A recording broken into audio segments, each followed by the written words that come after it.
इस video lecture में आपको बताऊंगा पार्टीशन ऑफ इंडिया से संबंधित कुछ जानकारी। क्या नेहरू और पटेल ने बंटवारे में जल्दबाजी दिखाई थी? ये तो लोगों का मानना है, लेकिन उस टाइम का जो सिनेरियो था काफ़ी टिपिकल और कॉम्प्लिकेटेड था। तो जो भी हुआ था उस टाइम पर उस परिवेश में वो ठीक ही था। Patel Nehru role in partition of India को थोड़ा सा डिस्कस करते हैं। बात 14-15 जून की है बात 14-15 जून की है और 1948 आज़ादी की सुगंध महसूस होने लगी थी। पूरा होने को था लोगों का सपना, आज़ाद भारत की, है ना, दहलीज पर रखने का सपना, हवाओं में सांसें लेने का बरसों पुराना सपना। लेकिन एक डर भी था, क्या जिन्ना की कोशिशें सफल हो जाएंगी? देश को बांटने में फ़िरका परस्त कामयाब हो जाएंगे? और राजनीति की दक्षिणपंथी और राष्ट्रीय सोच की धारा हो या फिर मध्य मार्गी, कोई नहीं चाहता था कि बंटवारा हो। और आपको बताएं कि देश के दिलों में दरार पड़ चुकी थी। इसे पाटने के लिए दो तरह की कोशिशें हो रही थीं। हालांकि कांग्रेसी धारा के अगुआ लोगों का एक वर्ग मान चुका था कि इस दरार को पाटा नहीं जा सकता, इसलिए उन्होंने आर्यावर्त के बीच धार्मिक आधार वाली चार दीवारी बनाने की बात मान ली थी। उन्होंने इस बात के लिए अपने घुटने टेक दिए थे मुसलमानों की जिद के आगे। बेशक यह प्रस्ताव तत्कालीन ब्रिटिश सरकार की उस नीति की देन था जिसके तहत मजबूरी में आज़ादी दे रही अंग्रेज सरकार बाद के दिनों में फ़ायदा उठाने की तैयारी में थी। ब्रिटिश सरकार को लगता था कि भले ही आज़ादी मिल जाए, लेकिन विभाजित राष्ट्र अपने पैरों पर खड़ा नहीं हो सकता। इसलिए भविष्य में अंग्रेज़ों को पूछना ही पड़ेगा कि कौन सा काम कैसे किया जाए, तब अंग्रेज फूले नहीं समाएंगे। देश का भाग्य बदलने वाली 1942 की क्रांति के युवा नायक डॉक्टर राम मनोहर लोहिया बंटवारे को अंग्रेज सरकार की कारस्तानी मान रहे थे। मतलब अंग्रेज सरकार ने कुछ न कुछ तो गड़बड़ की थी, उसी की मानसिकता थी। लोहिया ने विभाजन के कारणों को लेकर एक पुस्तक भी लिखी है, भारत विभाजन के गुनहगार।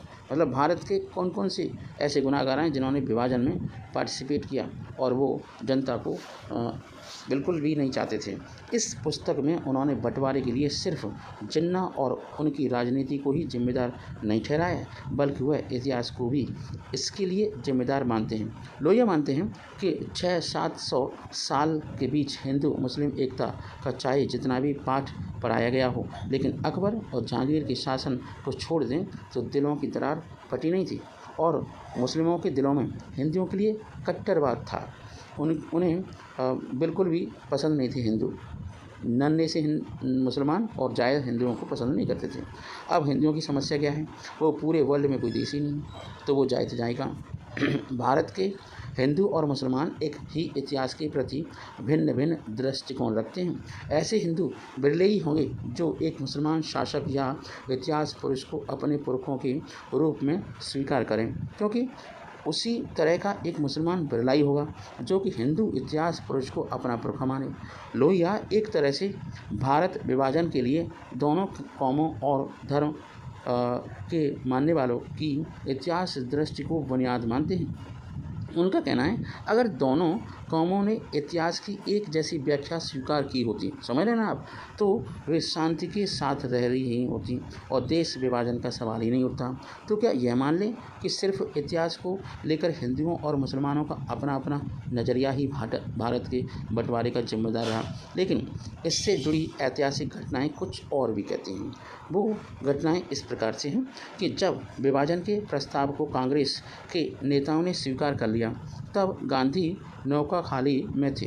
हिंदू मुस्लिम दंगों की आग जो जल रही थी बुझाने के लिए दिल्ली से दूर रहे गांधी को विभाजन का आभास तक नहीं हुआ। उन्हें जब जानकारी मिली तो उन्होंने कठोर बयान दिया था, बंटवारे या बंटवारा राय उनकी लाश पर ही होगा। गांधी जी के इस बयान से बंटवारे को सैद्धांतिक तौर पर स्वीकार कर चुके कांग्रेसी नेता हिल गए थे। 15 जून 1947 दिल्ली की तपती गर्मी मशहूर है और गर्मी की इसी दोपहर को कांग्रेस कार्य समिति वर्किंग, है ना, जो कमेटी है उसकी विभाजन, मतलब उन्होंने जब मीटिंग में विभाजन का प्रस्ताव मंजूर कर दिया। हालांकि यह बैठक एक दिन पहले यानी 14 जून को तब शुरू हुई जब बाहर तेज तपिश भरा मौसम था और अंदर विभाजन के प्रस्ताव की तुर्शी। कार्य समिति की बैठक में सदस्यों के अलावा 2 और लोगों को भी बुलाया गया था। वो थे सन 1942 के आंदोलन के हीरो जयप्रकाश नारायण और लोहिया, राम मनोहर लोहिया। लोहिया के मुताबिक बैठक में महात्मा गांधी ने बंटवारे के प्रस्ताव पर सवाल उठाया। लोहिया ने लिखा तो नहीं है, लेकिन बैठक में गांधी का जैसा सुर रहा, जैसी उनकी आवाज़ रही, जैसा उनका मत रहा, उससे लगता था कि वह भी बेबस हो चुके थे। उन्होंने कांग्रेस कार्य समिति की बैठक में माउंट बेटन योजना की जानकारी पहले न दिए जाने के लिए सीधे वल्लभ भाई पटेल और जवाहरलाल नेहरू से सवाल पूछा। दोनों में से किसी ने उन्हें सही और सीधा जवाब नहीं दिया था। इसके पहले कि महात्मा गांधी अपनी बात पूरी कह पाते, नेहरू ने तनिक आवेश में आकर बीच में उन्हें टोका और कहा वह उनको पूरी जानकारी बराबर देते रहे। महात्मा गांधी अवाक रह गए, सरप्राइज्ड हो गए कि महात्मा गांधी ने के दोबारा दोहराने पर उन्हें विभाजन की योजना के बारे में जानकारी नहीं थी। नेहरू ने अपनी पहले कही बात को थोड़ा सा बदल दिया। उन्होंने कहा कि नोआखाली इतनी दूर है और कि वो उस योजना के बारे में विस्तार से ना बता सके, है ना। उन्होंने गांधी जी को विभाजन के बारे में मोटे तौर पर लिखा था। साफ है कि महात्मा गांधी को विभाजन योजना के बारे में अंधेरे में रखा गया था, कहीं गांधी जी की बात दुनिया मान न ले। इसलिए उनके नाम लिखे पत्र को नेहरू ने बाद में प्रकाशित कराया, लेकिन लोहिया मानते रहे कि उन पत्रों में साफ कुछ भी नहीं लिखा था। झूठ था, झूठ का पुलंदा था वो पत्र।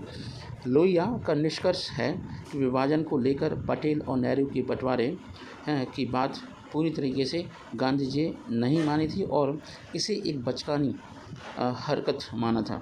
कार्य समिति की बैठक में गांधी जी को जब आभास हो गया कि कांग्रेस के दोनों सर्वोच्च नेताओं ने विभाजन की योजना मान ली है, तो उन्होंने कार्य समिति से अपील की कि कांग्रेस दल अपने नेताओं के किए वादे को स्वीकार कर लें। वादा यानी विभाजन का प्रस्ताव। भारत विभाजन के प्रस्ताव को स्वीकार करने वाली कांग्रेस कार्य समिति की बैठक का जो चित्र लोहिया ने खींचा है वह काफ़ी दिलचस्प है। लोहिया लिखते हैं कि इस बैठक में आचार्य कृपलानी की स्थिति बड़ी दयनीय थी। उस समय वह कांग्रेस दल के अध्यक्ष थे। ऊँघते हुए वह कुछ झुककर इस बैठक में बैठे थे कि किसी मुद्दे पर बहस के दौरान महात्मा गांधी ने कांग्रेस के थके हुए अध्यक्ष की चर्चा की और मैंने गहरी झुंझलाहट से उनकी बाहों को झिझोड़ा। तब उन्होंने बताया कि वह भयानक सिरदर्द से पीड़ित थे। कृपलानी ने विभाजन के विरुद्ध कुछ नहीं बोला था, लेकिन वह विभाजन के विरोधी तो थे। तब गहरे क्षोभ और पीड़ा से भरे हुए थे। उस बैठक में मौलाना अबुल कलाम आज़ाद की स्थिति बहुत अजीब रही। लोहिया लिखते हैं कि इस बैठक के दौरान पूरे 2 दिनों तक हम लोगों को ठसाठस भरे कमरे के एक कोने में एक कुर्सी पर बैठे मौलाना आज़ाद लगातार अबाध गति से सिगरेट का धुआं उड़ाते रहे और एक शब्द नहीं बोले। मौलाना आज़ाद के बाद में दिनों में एक किताब प्रकाशित हुई, इंडिया विंस फ्रीडम, यानी भारत ने जीती आज़ादी। इस पुस्तक में उन्होंने लिखा है कि जब विभाजन के प्रस्ताव पर कांग्रेस कार्य समिति की बैठक में चर्चा हुई, तब प्रस्ताव का विरोध करने वाले वह अकेले व्यक्ति थे, लेकिन भारत विभाजन के गुनहगार में लोहिया ने उनके इस दावे को खारिज कर दिया। लोहिया तो यहाँ तक तंज कसते हैं कि सिगरेट के धुएं के साथ उन्होंने जिस तरह खामोशी से विभाजन को मंजूर किया, शायद उसकी ही वजह से वह दशक भर केंद्र के मंत्री रहे। लोहिया के मुताबिक कांग्रेस कार्य समिति की बैठक में सीमांत गांधी खान अब्दुल गफ्फार खान के बड़े भाई डॉक्टर खान के विभाजन का विरोध करने पर काफ़ी मजाक बनाया गया था। वह पहले और अकेले व्यक्ति थे जिन्होंने चीखकर प्रस्ताव को पूर्णतः अव्यावहारिक बताया था। खान अब्दुल गफ्फार खान महज 2 वाक्यों में बोले। उन्होंने इस बात पर अपना दुख भी प्रकट किया था कि उनके सहयोगियों ने विभाजन की योजना स्वीकार कर लिया। उन्होंने छोटी सी विनती के रूप में कहा कि प्रस्ताव जनमत गणना के है ना, अनुसार भारत या पाकिस्तान में शामिल होने के इन दोनों विकल्पों के सिवा क्या यह भी जोड़ा जा सकता है कि उत्तर पश्चिम सीमा प्रांत चाहे तो स्वतंत्र भी रहे। इसके अलावा उन्होंने कुछ भी नहीं बोला था। कांग्रेस कार्य समिति की बैठक में पटेल और नेहरू आक्रामक रुख दिखाते रहे, जिसके चलते लोहिया भी उनसे भिड़ंत में हार गए। मतलब लोहिया को दोनों का यह व्यवहार तब मनोविकार लगा, मतलब मन की स्थिति खराब होना। लेकिन बाद के दिनों में उन्हें लगने लगा था कि गांधी के प्रति दोनों का अनादर दिखाना कहीं किसी लालच के चलते तो नहीं है। आखिर वह लालच क्या है? सत्ता का लालच। लोहिया इसके लिए मौलाना आज़ाद को ही विवरण का हवाला देते हैं। मौलाना ने लिखा है कि 42 के आंदोलन के दिनों में नेहरू ब्रिटिश वायसराय की काउंसिल के सदस्य के तौर पर काम करने को तैयार हो गए, जिससे ब्रिटिश योजना के तहत दूसरे विश्व युद्ध के दौरान भारत के मंत्रिमंडल के तौर पर काम करना था। विश्व युद्ध के बाद भारत को आज़ाद कर दिया जाता और वही मंत्रिमंडल देश की कमान संभाल लेता। नेहरू की इस सोच की वजह से लोहिया मानते हैं कि उनका सुभाष चंद्र बोस का विरोध जायज़ नहीं था। उन दिनों सुभाष चंद्र बोस जापान के साथ ब्रिटिश और मित्र सेनाओं के खिलाफ लड़ रहे थे। नेहरू को सुभाष से ईर्ष्या थी। इसी ईर्ष्या बोध के चलते नेहरू ने ब्रिटिश सरकार की योजना में शामिल होने की तैयारी कर ली थी।